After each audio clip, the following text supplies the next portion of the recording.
start our iPad training with a guided tour of the iPad anatomy and interface.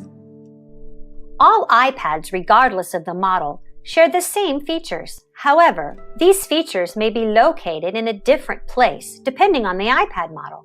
For this training, we will be using an iPad 6th generation.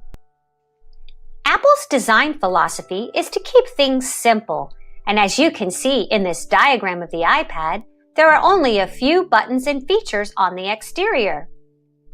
But as you might expect, each one of these features plays an important role in using your iPad, including a basic navigational tool and the ability to put your iPad to sleep and wake it up. The iPad's home button is used to close out of an app and return to the home screen, making it easily the most important button on the iPad. You can also use the home button to wake up the iPad when you want to start using it. There is also another cool use for the home button. Double-clicking the home button will bring up a screen that shows all of the open apps, which you can use to close down the apps by sliding them up. Then they won't be running in the background. The sleep-wake button does just what its name implies. It puts the iPad to sleep and wakes it back up again. This is great if you want to suspend the iPad automatically, but you don't want to have to worry about doing it every time you stop using the iPad. If the iPad remains inactive, it will put itself to sleep. While the sleep-wake button is sometimes referred to as the on-off button, clicking it will not turn the iPad off. Powering down the iPad requires you to hold this button down for several seconds and then confirm your intention by swiping the confirmation slider on the iPad screen. This is also how to reboot your iPad, which we will discuss later in this course. The volume buttons are located on the upper right side of the iPad. Holding the volume increase button will make the iPad louder, and holding down the volume decreases the sound on the iPad. If you hold down the volume decrease button all the way, it will put the iPad into mute. Newer iPads come with the Lightning connector, while older iPads have a 30-pin connector. The main difference between the two is the size of the adapter that plugs into the iPad. You can use the AC adapter that comes with the iPad to plug it into the wall outlet, which is the very best way to charge your iPad. The headphone jack is a 3.5mm input that will accept sound signals as well as outputting sound, so it can be used to hook up a microphone or a headset with the microphone. You also can plug in earbuds or a headset. The iPad has two cameras, a back-facing camera, which is used for taking pictures and video, and a front-facing camera, which is great for taking selfies. The iPad's interface is divided into two major parts: the home screen, which holds icons and folders, and the dock, which provides quick access to certain icons and folders. The primary difference between the two is that the home screen can be changed by swiping from left to right, or right to left, or top to bottom.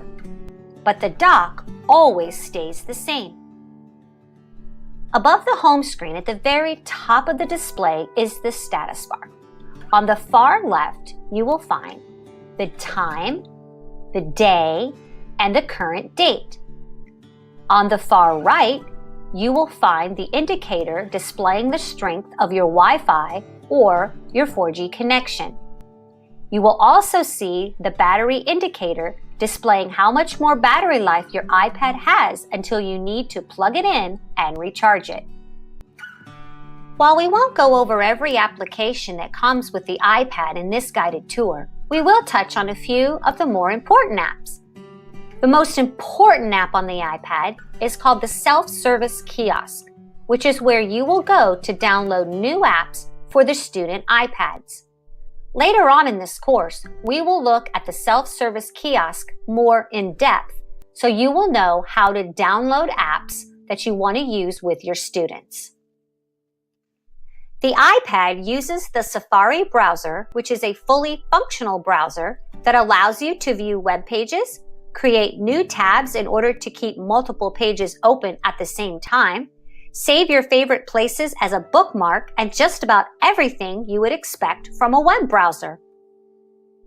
The iPad really shines when browsing the web. The dimensions of the iPad are just about perfect for most web pages. And if you do hit a page where the text seems a little small in portrait view, you can just turn the iPad on its side and the screen will rotate to landscape view. The menu on the Safari browser is kept intentionally simple. Here are the buttons and controls from left to right. The back button for going to the last web page viewed. The forward button for returning to the current web page. A bookmark button for saving your favorite websites and getting back to them quickly. The search address bar. You can use this to search the web using Google or type in the full web address, URL, to go directly to a website. The share button for sending a link to a friend, printing a page, or creating a shortcut to the web page on your iPad's home screen. The plus button opens a new tab so you can open multiple websites at once. The last button looks like two squares on top of each other. This button allows you to see the tabs you have opened. You can also turn the private browsing mode on by tapping the private link at the top or open new tabs with the plus button.